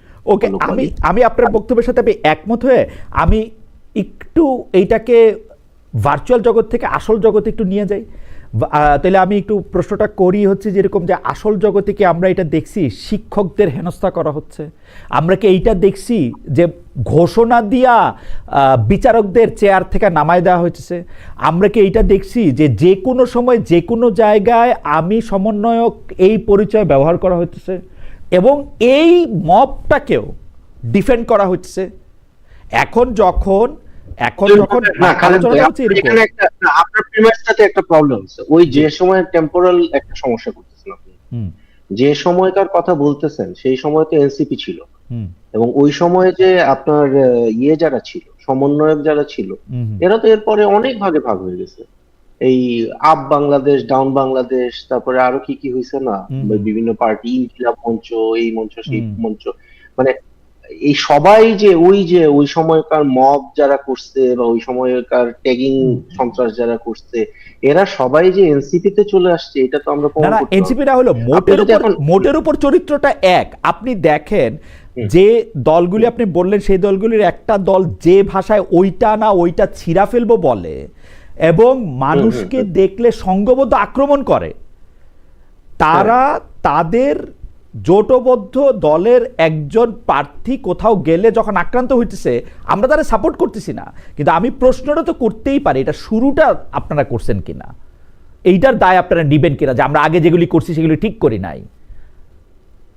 আচ্ছা, এটা মনে হয় এটা আমি তাজনুবার কাছে জিজ্ঞেস করতেছি যে আপনারা আগে যেগুলি করছেন সেগুলি ঠিক করছেন ভাই, কিনা? আমি আপনার সাথে কমপ্লিটলি দ্বিমত। এটা আপনার পারসেপশন, এটা হতে পারে, কারণ আপনার নিজের হয়তো ব্যক্তিগত অভিজ্ঞতাটা এখানে মার্জ হয়ে যাচ্ছে। এটা যখন আমি আমার একটা ব্যক্তিগত অভিজ্ঞতার কথা বলি নাই, আমি একটু আমি শেষ করি। বিচারকদেরকে বাইর করে দেওয়া, না, এটা তো শিক্ষকদেরকে এটা তো দূর করে আপনি, দেওয়া, জুতার তাসনিম মালা ভাই দেওয়া বললেনই। মানুষকে, না, তারা নারী নেতৃত্ব তারা তৈরি করতে পারে নাই, তারা কোনো সাংবিধানিক প্রতিষ্ঠানকে নির্বাহী ক্ষমতা থেকে আলাদা করতে পারে নাই। আমরা আপনি কি মনে করেন যে এনসিপি যদি বা এই নতুন পোরশনটা যদি জুলাই গণঅভ্যুত্থানের পরে না থাকতো, এই টোটাল জুলাই সনদ জিনিসটা হতো, এই সংস্কারের আলোচনা হতো, এই গণভোট হতো না। এই গণভোট, এই জুলাই সনদ এনসিপি কে পুরনো রাজনৈতিক দল থেকে অনেকগুলি ভালো জিনিস পাইছেন, কিভাবে এই অমিল খুঁজে পান না? মানে জুলাই সনদ হইতো, জুলাই সনদ। আচ্ছা, না, আমি একটু জানতে চাচ্ছিলাম পরিবারতন্ত্রের। আচ্ছা তাজনুবা, আপনাদের তো কখনোই কিন্তু জুলাই সনদ হতো না যদি এই শুধু বিএনপি জামাতের এই নতুন কেউ এই পোরশনটাতে, এই ময়দানে যদি নতুনরা না আসতো। দেখেন, এবং আমি কি একটা প্রশ্ন করতে পারি? আচ্ছা, একটা সেকেন্ড। হ্যাঁ, ডক্টর জাবিন, আপনাকে একটা প্রশ্ন করতে আচ্ছা, চাচ্ছি আমি তাসনিম আমি খলিল। আমি জি, আমি একটা প্রশ্ন করতে চাচ্ছি, জি। সেটা হলো যে এই যে আপনি পরিবারতন্ত্রের যে পয়েন্টটা বললেন, এটা প্রশ্ন বোঝার জন্য। হ্যাঁ, ধরেন খালেদা জিয়ার ছেলে তারেক রহমান বা শেখ মুজিবের মেয়ে শেখ হাসিনা, এইরকম তো কিছু পরিবার আছে, কিন্তু আপনাদের নেতৃবৃন্দের তো মাত্র বিয়ে শাদী হইতেছে। মানে আপনারা কি এরকম কোনো আসিম অ্যারেঞ্জমেন্টে ভাই, এই যাবেন কিনা যে পরিবারতন্ত্র বলতে আমি এটা বুঝি নাই। নাহিদ না না ইসলামের না, আপনি আমার পয়েন্টটাই নাহিদ ভুল করেছেন। ইসলামের আমি বাচ্চা বলি, কাচ্চারা কি আমি এনসিপি বিএনপির করতে কথাই পারবে না, বলি। নেতা হতে না না পারবে না, না? আপনি আমার হ্যাঁ, পয়েন্টটা ভুল করেছেন। আমি বিএনপির কথাই বলি। কেন হ্যাঁ। প্রধানমন্ত্রী, ওনার দলের প্রধান সবকিছু ওই এক পরিবার থেকে হতে হবে? সেটা তো কেন এটা কি বিএনপির মধ্যে বিএনপি থেকে কি নতুন ইলেক্টেড হয় নাই? শেখ আসবে না? হাসিনা তো ইলেক্টেড ছিল। না না, না শেখ না, হাসিনা তো, এটা তো আমি আর আমি এই আমার দুইটা মনে হয় পরিবারের আমার মনে কথাই হয় না বলছি। আমার মনে হয় না ওই ডাক্তার পরিবারের জাবেন আপনি আমি বলি, তুলনাটা সঠিক কেন দিচ্ছেন। কেন আপনি সঠিক আপনারা দিচ্ছেন আমাকে আমি আপনাকে বলি। জিয়াউর রহমান সাহেব যখন এই দলের নাম কি, বিএনপি, জনদল হয়ে বিএনপি গঠন করেছেন, তখন কিন্তু তার স্ত্রী পুত্র এটার প্রধানমন্ত্রী, প্রেসিডেন্ট, প্রেসিডিয়াম কিছু হন নাই। আপনারা মাত্র শুরু করছেন, আপনারা তুলনা দেন ৭৮-এর বিএনপির সঙ্গে, ৪৯-এর আওয়ামী লীগের সঙ্গে, তাহলে তুলনাটা সমান হবে, ঠিক আছে? ওরা পরে দিয়ে গিয়ে কি করবে, আপনারা পরে দিয়ে গিয়ে কি করবেন আমরা জানি না তো, ঠিক আছে? আপনি এবার যখন আমি উৎস বলবো, নিয়ে এবারে তুলনা কি দিবেন, আপনারা আমাকে একটু আপনি বলতে উৎস দিবেন? নিয়েই তুলনা দেন। হ্যাঁ, এবার আপনারা আমাকে একটু বলতে দিবেন। আবার কি বলেন, আপনার প্রশ্ন ছিল, প্রশ্নগুলি করতে হইতো আর কি। বেশিক্ষণ না, 30 সেকেন্ডে আমি শেষ 30 করব। সেকেন্ড বলেন। আপনারা এই এই পরিবারতন্ত্রের যখন বিষয়টা আসে তখন আপনারা উৎসে চলে যান, অন্যান্য প্রশ্নে আপনারা কেন উৎসে যান না? এই যে একটু আগে আপনি বিএনপি জামাতের সাথে কোনো মিল খুঁজে পান না, আপনি কি উৎসের সাথে তুলনা করেছেন? আপনাদের কর্মের সাথে, ৭৮-এর কর্মের সাথে, বিএনপির সাথে কর্মের সাথে ২৪-এর না, এনসিপি সেটা তুলনা উৎসের সাথে না, করেছেন? কর্মের করেন নাই। সাথে, কর্মের সাথে না, একদম না, এই যে আপনারা পরে আপনি কর্ম যখন যেটা যে করছেন ফর্মুলায় আপনার সুবিধা হবে সেটা ফেললে তো এটা হয় না। তো আপনি আমি যখন ফর্মুলা কথা পরিবারতন্ত্রের কথা বলি, আমাকে একটু শেষ করতে দেন 30 সেকেন্ড। আমি যখন পরিবারতন্ত্রের কথা বলি, আমি তখন তরুণ বিএনপি নেতাদের কথা বলি, তরুণ জামাতের নেতাদের কথা বলি, যে তারা কেন আসছে না নেতৃত্বে, কেন একটা পরিবার থেকেই সব আসছে, কেন ক্ষমতার বিকেন্দ্রীকরণ তাদের দলের মধ্যে ঠিক আছে, হচ্ছে না? আপনারা তাহলে বিএনপি তো জামাত আমাদের থেকে আলাদা। রাজনৈতিক ওকে, আপনারা বিএনপি জামাত থেকে আলাদা, ডক্টর জাবিন, আপনারা বিএনপি জামাত থেকে আলাদা। আপনি আমার you. একটু আপনি একটু প্রশ্ন থেকে আসেন। সেইটা হচ্ছে যে উপদেষ্টা মাহফুজ আলম এবং আসিফ মাহমুদ সজীব ভুঁইয়া এখনো সরকারে আছেন, তফসিল ঘোষণার পর তাদের নির্বাচনকালীন সরকারে থাকা উচিত হবে কিনা, ডক্টর তাসনিমা জাবিন, আমি একই প্রশ্ন তাসনিম খলিলকে করবো আপনার কাছ থেকে শুনে। মানে তফসিল পরবর্তী তাদের নির্বাচনকালীন সরকারে তাদের থাকা উচিত কিনা তফসিল ঘোষণার পরে, এখনো সরকারে আছেন এটা তো তারা। এটা হচ্ছে প্রথমত এটা তারা যদি নির্বাচন করেন আপনাদের দাবি তাদের হবে কিনা আরো আর কি, আগে, সেটাও জানতে চাচ্ছিলাম আর কি। যদি তারা দুজন নির্বাচন করেন, একজন তো যদি নির্বাচন না করবেন করেন, বলে, যদি নির্বাচন না করেন, নির্বাচন না করলে তারা এটা থাকতেই পারেন, এটা তাদের মানে নিজেদের বিষয় হবে। তবে আমার ব্যক্তিগত বিষয় হচ্ছে, মানে আমার ব্যক্তিগত মতামত হচ্ছে না থাকাটাই ভালো হবে। আচ্ছা, মানে ব্যক্তির মতামতের কথা বলছেন, যেন তাসনিম খলিল আপনি না কি থাকাটা বলবেন? ভালো হবে, তারা কি এনসিপির অংশ? কারণ এনসিপির অংশ না, কিন্তু তারা ছাত্র নেতা এবং তারা এই এনসিপির অনেক নেতারা একসাথে রাজনীতি করেছে, তাদের একসাথে চলাফেরা। সো নির্বাচনকালীন সময়ে তারা, এটা আমি আবার বলছি আমার নিজের মত, তারা নির্বাচন করুক বা না করুক, তারা সরকারে না থাকাটাকেই আমি ভালো মনে করি। এমনি এনসিপির কোনো মত কি আছে, মানে আপনাদের এরকম আমরা তো আমাদের নিজেদের নির্বাচনের প্রস্তুতি নিয়ে আমরা আমাদের সরকারে কে ব্যস্ততা আছে? যাচ্ছে, সরকারে কে এখানে আছে? উপদেষ্টাদের কি চিন্তা করছে এটা দলীয়ভাবে ঠিক করার তো আসলে মনে হয় না কোনো সুযোগ আছে। ওকে, এইটা নিয়ে জনাব তাসনিম খলিল, আপনার কাছে কি মনে হয় যে এখনো সরকারে আছেন, তফসিল ঘোষণার পর নির্বাচনকালীন সরকারে তাদের থাকা উচিত হবে কিনা? ওরা তো এনসিপির অংশ না, যদি না অংশ হয় তাহলে অবশ্যই সরকারে থাকবে, আমি তো কোনো সমস্যা দেখি না। তারা তো ডেফিনেটলি গণ অভ্যুত্থানের প্রতিনিধি হিসাবে যখন তারা সরকারে গেছেন তখনও তো এনসিপির জন্মই হয়নি। এখন এনসিপি যদি একটা ইলেকশন কন্টেস্ট করে এবং এনসিপির সাথে তাদের মানে কি বলে অফিসিয়াল কোনো সম্পর্ক না থাকে, তাইলে আমি তাদের পদত্যাগ করা বা সরকারে না থাকার আমি কোনো কারণ নেই। আমারও মনে হয় যে মানে সরকার এতদিন আছেন, নির্বাচনটা করেই যান, তারা নিশ্চয়ই খুবই ভালো উপদেষ্টা, ডক্টর মোহাম্মদ ইউনূস তাদেরকে খুব রিলায়ও করেন। তারা যদি ইলেকশন না করেন, তারা, আমারও মতামত, তারা আসলে নির্বাচনটা করে গেলেই ভালো করবেন। আমাদের একজন দর্শক একটি মন্তব্য করেছেন, মামুন হোসেনের নাম, খালেদ সাহেব কখন যেন বলে বসে জুলাই আন্দোলনী মব, আমি সে অপেক্ষায় আছি। ইন্টারেস্টিং। আমি একটু ডক্টর তাসনিমা জাবিন আপনার কাছে প্রশ্ন করতে চাই যে যেটা কমন প্রশ্নের শেষ প্রশ্ন, নির্বাচনে আওয়ামী লীগ থাকছে না, সেক্ষেত্রে কথিত মুক্তিযুদ্ধের পক্ষ বিপক্ষ শক্তি, আমি এটা অবশ্য মানি না, আমার কাছে আওয়ামী লীগকে মুক্তিযুদ্ধের সবচেয়ে বিপক্ষ শক্তি মনে হয়েছিল যতদিন তারা ক্ষমতায় ছিল। ভোটের মাঠে এটা আর কোনো ফ্যাক্টর কিনা, কারণ তারা মুক্তিযুদ্ধের সবগুলি পয়েন্ট অস্বীকার করছিল। কিন্তু ঘটনা হয়েছে এখন যারা আওয়ামী লীগের এগেনস্টে কথা বলে তারা প্রথমেই মুক্তিযুদ্ধকে দুইটা গালি দিয়ে নেয়। এইটা কেন করে এটার কোনো মানে আমি এটা ঠিক জানি না। আমি একটু তাসনিমা জাবিনের কাছে যাই যে এইটা আপনি আসলে কি মনে করেন যে এই ক্ষেত্রে আওয়ামী লীগ না থাকার ক্ষেত্রে এই ভোটগুলি কোনো ফ্যাক্টর কিনা ভোটের মাঠে? আমার মনে হয় না। রিসেন্টলি অনেকগুলো জরিপে যে জিনিসটা স্পষ্ট যে মানুষ ভোটের জন্য মুখায় আছে, প্রায় 92% মানুষ ভোট দিবে এটা বলছে, এবং আমরাও দেখছি সবাই ভোটের ব্যাপারে খুবই পজিটিভ। সো আমার কাছে মনে হয় না যে এটা খুব বেশি কিছুই ম্যাটার করবে। আর সবচেয়ে বড় কথা যে এই জুলাই যারা দেখেছে সেটা এটার পরে আসলে আওয়ামী লীগ নিয়ে কথা বলা, তাদের ভোট ব্যাংক, কথিত ভোট ব্যাংক, যে 16 বছর ধরে ভোটই হয় নাই, সেই ভোট ব্যাংক নিয়ে আলোচনা করার কোনো অবকাশ আছে বলে আমার কাছে মনে হয় না। কারণ যেই দলগুলো গণতান্ত্রিক ফ্রেমওয়ার্কের মধ্যে আছে, রাজনীতি চর্চার মধ্যে আছে, তাদেরকে নিয়েই সামনের নির্বাচন হবে এবং জনগণ এই কয়েকটা দলের মধ্যে থেকেই তাদের প্রতিনিধি বেছে নেবে। তাসনিম খলিল, আপনার কাছ থেকে যদি একটু শুনি। কি প্রশ্নটা কি? প্রশ্নটা হচ্ছে যে কথিত আওয়ামী লীগের ভোট না বলে মুক্তিযুদ্ধের পক্ষ বিপক্ষে শক্তির ভোট বলা হইতেছে, ওরকম ওইটা কোনো ফ্যাক্টর হবে কিনা? যারা মুক্তিযুদ্ধের পক্ষে আছেন তারা যারা রাজনীতিতে অংশগ্রহণ করবেন তাদের মধ্যে থেকে কাউকে ভোট দিবেন কিনা, বা যারা নির্বাচনে অংশগ্রহণ করবেন? না, এখানে মুক্তিযুদ্ধের পক্ষ বিপক্ষের তো কোনো ব্যাপার না। আওয়ামী লীগের যেমন একটা ছিল, আওয়ামী লীগের একটা বড় ভোট ব্যাংক ছিল তাদের স্টেটেড সেকুলারিজমের পক্ষে বা প্রোগ্রেসিভ ভ্যালুজ এর পক্ষে, বা সাম টু অ্যান এক্সটেন্ট মুক্তিযুদ্ধের চেতনার পক্ষে, যেটা হ্যাঁ। তো এটা আমার মনে হয় যে অতটা খুব একটা যে গুরুত্বপূর্ণ ছিল সেটা না। আমাদের একটা জিনিস বুঝতে হবে যে বাংলাদেশ রাষ্ট্র ক্ষমতায় যাওয়ার মতো সাংগঠনিক ক্যাপাসিটি আছে দুইটা দলের। হ্যাঁ, একটা ছিল আওয়ামী লীগ, যেটা এখন মৃত, ইটস গন।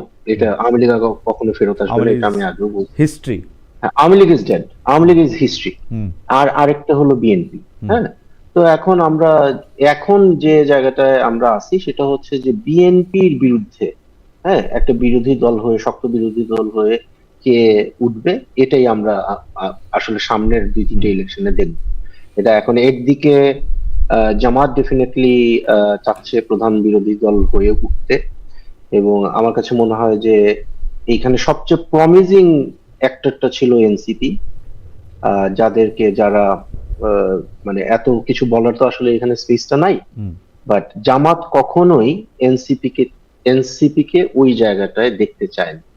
এবং যে কারণে আজকে যে কি বলে এই এবি পার্টি এবং রাষ্ট্র সংস্কারের সাথে তাদের যে জোট, আমি মনে করি যে এটা একটা খুব ইউজলেস টাইপের অ্যালায়েন্স হবে, with all due respect to Tajnuva here.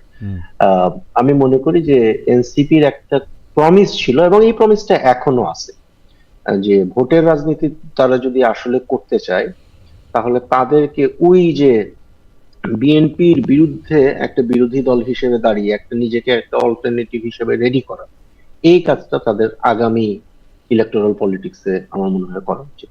আর আওয়ামী লীগের ভোট ম্যাটার করবে কিনা, আওয়ামী লীগের ভোট স্প্লিট হয়ে যাবে। আওয়ামী লীগের ভোট বেশিরভাগ, আমি মানে গ্রাউন্ডে কথা বলে যেটা আমি মানে বুঝতে পারলাম, যে আওয়ামী লীগের বেশিরভাগ ভোট যেগুলা ফ্লোটিং ভোট ছিল বা sympathetic two Awami League vote ছিল, এর একটা বড় অংশই এখন বিএনপির দিকে চলে যাচ্ছে, কিন্তু অলরেডি গেছে। কিন্তু তাসনিম, আপনার কাছে কি মনে হয় না যে এনসিপি তার যথাসাধ্য চেষ্টা করছে বিএনপির বিরুদ্ধে দাঁড়ায় একটা রাজনৈতিক নতুন পথ বা আলো এরকম দেখানোর জন্য? প্রতিটা জায়গার মধ্যেই তো বিএনপিকে আজকে, এটা ডক্টর জাবিন ঠিকই বলছেন যে জুলাই সনদের মধ্যে থেকে বিএনপিকে দিয়ে যেগুলি আসলে সই করানো সম্ভব হয়েছে, সেইটা তাদের ওরকম একটা শক্ত অবস্থান না হলে এটা হয়তো নাও হইতে পারতো। আপনার কাছে মনে হয় না যে তারা চেষ্টা করছে? আমার কাছে, আমি তো এনসিপি কে নিয়ে খুবই আশাবাদী ছিলাম, এনসিপি কে আমি খুবই ক্লোজলি ফলো করি।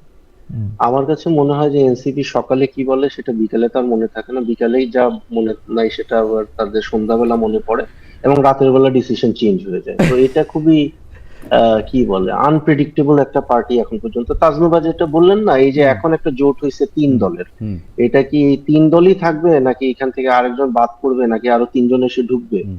এটাও কিন্তু আমরা জানি না। ওকে। আমি যেটা শুনতেছি আর কি, রিউমার্স, যে আরো কেউ কেউ এই জোটে আসবে, আমার আমার আমার হ্যাঁ, এবং আরো আরো আরো আরো আরো বড় হবে জোট, বা ছোট হতে পারে। তো আমরা আসলে জানি না এনসিপি কি করবে। এটা এনসিপির কেউ যদি জানে, তাহলে আমার মনে হয় যে তাকে কংগ্রেচুলেট করা উচিত। আমার লাস্ট প্রশ্ন, সেই লাস্ট প্রশ্নটা আমি একটু তাজনুবা দিয়ে শুরু করতে চাই। না, আলোচনা আপনি করতে পারবেন, আপনারা যতক্ষণ থাকেন ততক্ষণ আমার সময় দেন, আমি সব প্রশ্নটা করি। তাজনুবা কিছু বলতে চাইছিলেন, তাহলে বললে হ্যাঁ, আমি আমি এই আপনাদের দুইজনের এই কথার প্রেক্ষিতে একটু বলতে চাই, যদি সময় থাকে, সময় না থাকলে না, বলেন বলেন। আহ, এই আপনার প্রোগ্রামে আমি সন্ধ্যায় আমি একজন একটা টক শো দেখছিলাম রেডি হতে হতে। আমার একজন প্রিয় লেখক এবং রাজনৈতিক বিশ্লেষক, উনি বলছিলেন যে ভোটের রাজনীতিতে বিএনপি এবং জামাত খুবই স্ট্রং, যে ওরা যেরকমই হোক তারা সাংগঠনিকভাবে খুবই স্ট্রং। তো উনি আশা করেছিলেন যে এনসিপি গত 1.5 বছরে সাংগঠনিকভাবে অনেক পথ পাড়ি দিবে, রাদার সংসদে যাওয়ার চিন্তা না করে। সো আমার কাছে না আপনাদের আলোচনা, আপনারা অনেক কানেক্টেড আমার থেকে বেশি বিভিন্ন অনেক কিছুতে, কিন্তু আমার কাছে যেটা মনে হয় সবার কথা শুনে, যে আপনারা একটা 27-28 বছরের ফ্রেশার গ্র্যাজুয়েটকে চাকরি দিতে চাচ্ছেন উইথ 5 to 10 years এক্সপিরিয়েন্স। মানে 8 মাসে, প্রথমত এনসিপি হয়েছে 8 মাস।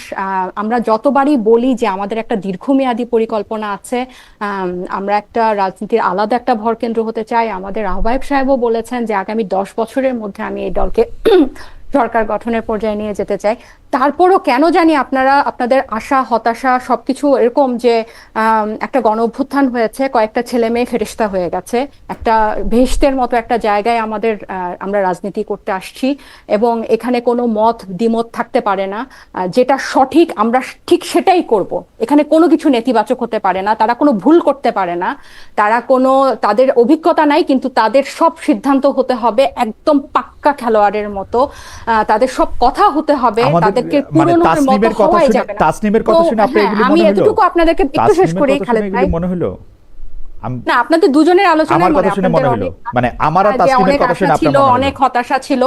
আমি শুধু এতটুকু বলি যে আমাদের অনেক লম্বা পথ পাড়ি দিতে হবে, এবং আমাদের জোট বড় হোক ছোট হোক, আমরা থাকি না থাকি, এনসিপি আগায় যাবে, কারণ এই যে গণঅভ্যুত্থান পরবর্তী একটা রাজনৈতিক, মানে এই সময়টার আমাদের উপর একটা পুরনো এস্টাবলিশমেন্ট 54 বছরে যেটা পারে নাই, সেটা পারার একটা গুরু দায়িত্ব আমাদের উপর আছে।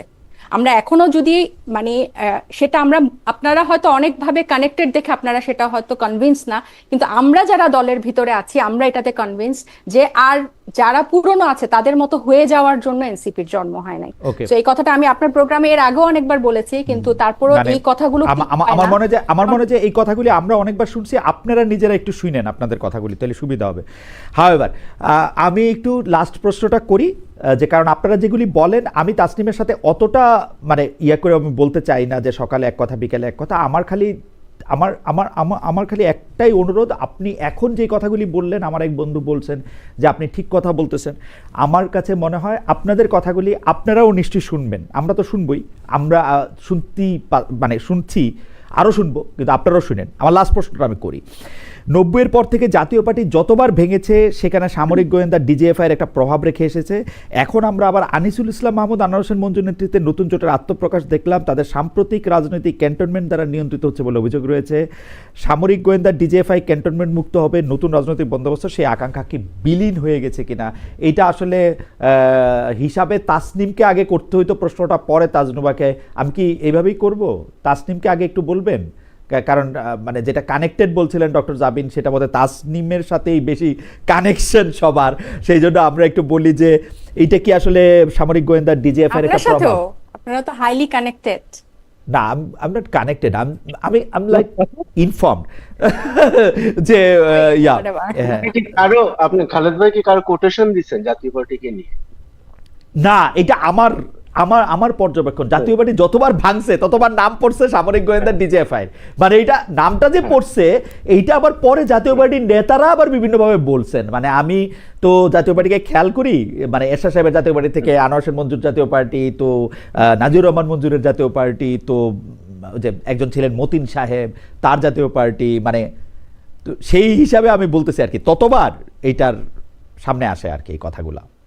না, জাতীয় পার্টি তো মানে ডিজিএফআই এর পার্টি। এমনকি এরশাদ সাহেবের এটা বলে এরশাদ সাহেবের যে দুজন স্ত্রী ছিলেন তাদের কোন জাতীয় পার্টি বা তাদের কার সাথে আর্মির কি সম্পর্ক সেইটা নিয়েও তাদের মিসেসরা কখনো এরশাদ সাহেব কখনো তার ভাই খোলাখুলি বলেছেন প্রেসে, সেই জন্য বললাম আর কি, যে মানে তারা এটা বলছে। না না, জাতীয় পার্টি সবসময় ডিজিএফআই এর পার্টি, এটাও মানে আমরা মোটামুটি ওই যে আবার তাজনুবার ইয়ে বড় করে বলতে হয়, কানেক্টেড লোকজন এটা জানে। এখন কি অবস্থা এটা আমি জানি না, তবে হ্যাঁ জামাতের পক্ষ থেকে একটা পুশ ছিল, এখন কোন অবস্থায় আমি আছে জানি না, জাতীয় পার্টিকে নিষিদ্ধ করতে হবে সম্ভবত। এখানে এই যে রংপুরের সিট গুলাতে বা রংপুর ডিভিশনের সিট গুলাতে জামাত একটু সুবিধা পাবে যদি জাতীয় পার্টি নিষিদ্ধ হয়। এটার জন্য আবার তারা দেখলাম যে আরো কয়েকটা পার্টিকে সামনে রেখে এক ধরনের আন্দোলন সংগ্রাম করার চেষ্টা করছে, সম্ভবত সফল হয়নি এখন পর্যন্ত যা জানি। ওকে, মানে আপনার কাছে তাহলে একটু এক লাইন কি শুনতে পারবো যে এই দলটার মানে যেটাকে আপনি আসলে রাষ্ট্র সংস্কার আন্দোলন এবং এবি পার্টি এবং এনসিপির অ্যালায়েন্সটাকে আপনি বলছেন প্রিটি মাচ ইউজলেসই হয়তো হবে, এই পার্টিটাকে আপনার খুব ইউজফুল মনে হয়? এটা কোনো একটা প্রভাব বিস্তার করতে পারবে এই অ্যালায়েন্সটা? জাতীয় পার্টির ইউজফুলনেস হলো যে it is the most useless political actor in Bangla, এটাই তাদের ইউজফুলনেস। ঠিক আছে, এটা একটু প্যারাডক্সিক্যাল বাট দ্যাটস দ্য মানে বিকজ তারা এত ইউজলেস এই জন্যই তারা হাসিনার কাছে এত ইউজফুল ছিল। ওকে, মানে অতটা ইউজলেস হওয়াও একটা আসলে কোয়ালিফিকেশন। হ্যাঁ, ইউজলেস মানে কোন একটা পক্ষের পক্ষে অ্যাবসলিউট ইউজলেস হয়ে যাওয়াটা কিন্তু এক ধরনের অ্যাচিভমেন্ট, নেগেটিভ অ্যাচিভমেন্ট হিসেবে বলতেছে। সো জাতীয় পার্টি হলো ওই লেভেলের ইউজলেস। আর আপনার যে প্রশ্নটা ছিল যে এনসিপির যে জোটটা এখন তাজনুভা খুবই আহত। আমার মনে হয় আপনারা তো যেহেতু আপনি নতুন পলিটিক্যাল পার্টি, আপনারা রাজনীতিবিদ, আপনারা যখন এটা আমি খুব ফ্রেন্ডলি একটা কাউন্সিল হিসেবে বলতেছি, আপনারা যখন আমাদের মতো সাংবাদিকদের সাথে বসবেন আমরা আপনাদেরকে অনেক ক্রিটিক করব, আপনাদের শুভাকাঙ্ক্ষী হইলেও ক্রিটিক করবো, আপনাদের শত্রু হইলেও ক্রিটিক করবো, এত আহত হয়েন না। হ্যাঁ, আপনার বিষয়গুলো আপনি একটু উত্তেজিত হয়ে গেছিলেন সম্ভবত, এই জন্য আমি বলতেছি। আমি মনে করি আমি আগেও বলছি যে আমরা এনসিপি কে সফল হিসেবে দেখতে চাইছিলাম। হ্যাঁ, জামাত কি করতেছে বা এবি পার্টি কি করতেছে বা এই যে কি জানি আরেকটা রাষ্ট্র সংস্কার আন্দোলন কি করতেছে, এটা নিয়ে কিন্তু আমাদের অত মাথা ঘামাইও নাই, কোনোদিন আমরা কথাও বলি নাই। আপনাদের প্রতি আমাদের আশা ভরসা ছিল এবং আমরা অত্যন্ত বেদনার্থ বলতে হবে যে আপনারা এখন পর্যন্ত আমাদের চোখে, অবজেক্টিভ জার্নালিস্টদের চোখে, আপনাদের পলিটিক্যাল মিশন যেটা ছিল যে নতুন একটা বাংলাদেশ আপনারা উপহার দিবেন বলছিলেন, সেই 24 অগাস্ট মাস থেকে বলে আসতেছেন, আপনারা সেটা দিতে ব্যর্থ হয়েছেন। এখন এই কথাটা বলার মানে কিন্তু আপনাকে খারিজ করে দিচ্ছি না, এই কথাটা বলার মানে হচ্ছে যে আমরা আপনাদেরকে অনুরোধ করতেছি যে আপনারা আবার ড্রয়িং বোর্ডে ফেরত যান, আমাদের গুডউইল আপনাদের সাথে আছে এবং আপনারা আসলেই একটা শক্ত বিরোধী দল এবং কোনো না কোনো সময় একটা পাওয়ার পার্টি হিসাবে আপনারা বাংলাদেশের পলিটিক্সে আসেন, এটাই আমরা চাই। সো আপনি যদি আহত হয়ে থাকেন আমি আপনার কাছে সরি বলবো। প্রশ্নটা করি একবারে বললেন আর কি। আমি আমার জায়গা থেকে বলি, বাংলাদেশের রাজনৈতিক দলগুলির মধ্যে বিএনপি বাদে আওয়ামী লীগের জন্ম আমার জন্মের আগে, বিএনপি এবং জাতীয় পার্টিকে আমার জন্মের পরে জন্ম নিতে দিয়েছে, এবং আওয়ামী লীগের, বিএনপির, জাতীয় পার্টির, জামাতে ইসলামের কোনো রাজনৈতিক দলের প্রতি আমার কোনো ধরনের কোনো প্রত্যাশা কখনো তৈরি হয় নাই। এবং আমি কখনোই এর কোনো রাজনৈতিক দলের জীবনে কোনো ভোট দেই নাই। কিন্তু এনসিপি যখন প্রথম রাজনৈতিক দল করে আসছে, আমারও তাসনিম মানে রাজনৈতিক দলের আগেও যখন নতুন বন্দোবস্তের কথা বলছে, আমারও অনেক আশা ছিল। আমি এত সরাসরি তাসনিমের মতো বলতে পারবো না, কারণ তাসনিম অনেক সরাসরি কথা বলে। আমি বলতে পারবো না যে আমার সমস্ত আশা ভঙ্গ হয়েছে, কিন্তু আমি বলতে পারি যে আমার 95% আশা ভঙ্গ হয়েছে, ওটুকু পর্যন্ত আমি যাইতে পারি। এবং আমি এনসিপির দিয়া আর আশা দেখতে পারবো কিনা সেটা আমি জানি না, মানে এখনো জানি না আর কি।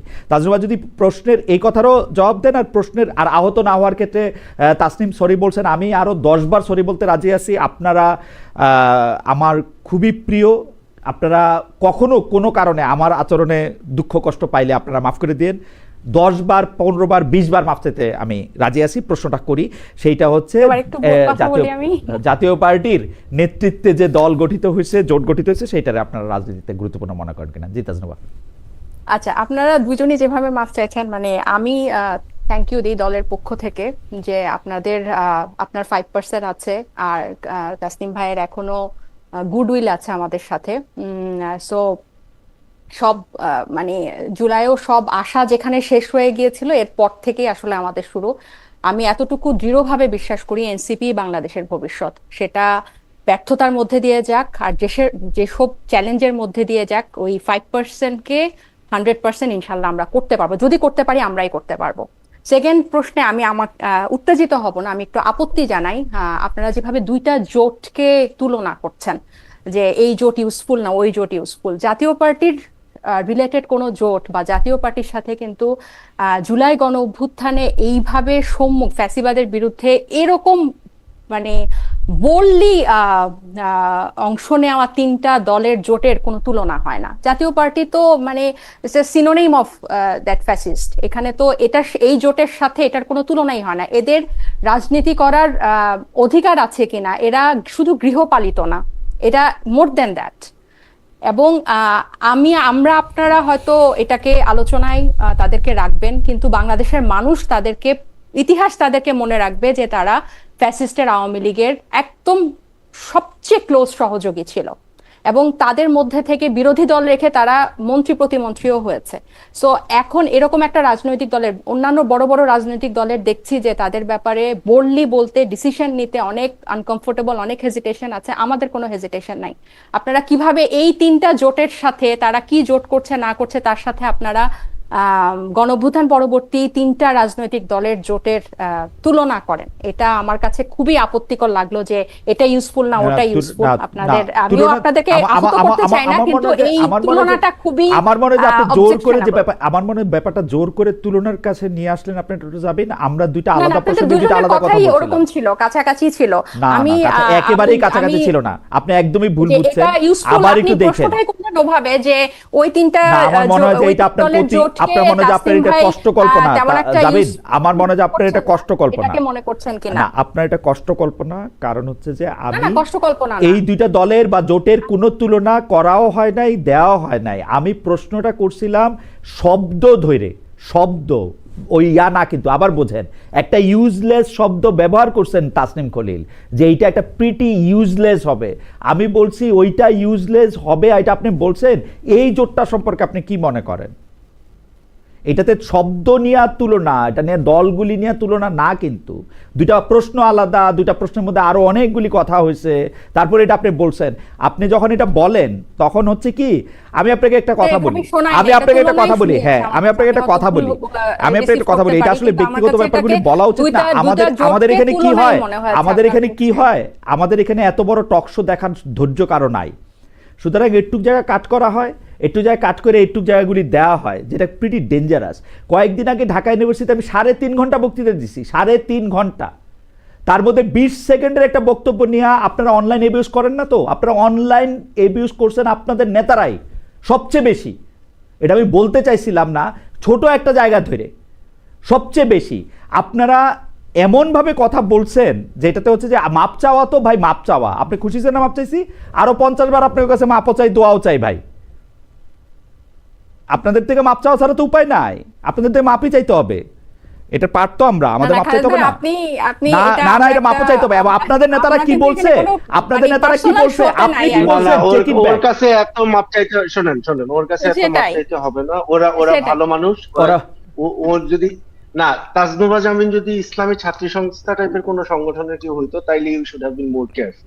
তো আমার মনে হয় যে এই আরে ধরনের কোনো বিপদে আপনি জানি এনসিপিতে না, তো আপনারা এনসিপিতে তো এরকম সবাই দুইজনে আছে, মিলে এত এনসিপিতে তো সবাই আছে, মাপ কম তো নাই, চাইছেন কেন?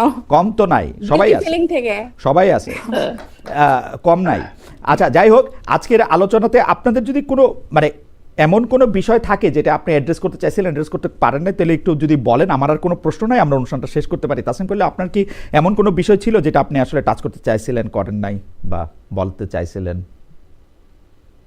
না, আমি মনে করি যে টাইটেলটা সম্ভবত তফসিল কবে হবে, বা এই হুম, টাইপের হুম, তফসিল হুম, কালকে পরশুই হবে, এবং এরপরে আমি আশা করব যে আমাদের এটা একটা দীর্ঘ সংগ্রাম।